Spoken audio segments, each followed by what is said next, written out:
देवी सर्वभूतेषु विष्णुमायेति शुद्धिता नमस्तस्यै नमस्तस्यै नमस्तस्यै नमो नमः।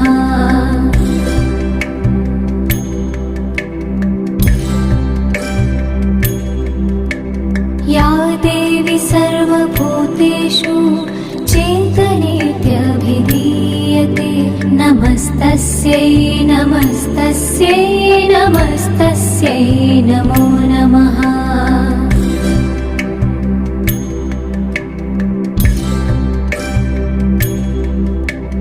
या देवी सर्वभूतेषु बुद्धिरूपेण संस्थिता नमस्तस्यै नमस्तस्यै नमस्तस्यै नमो नमः।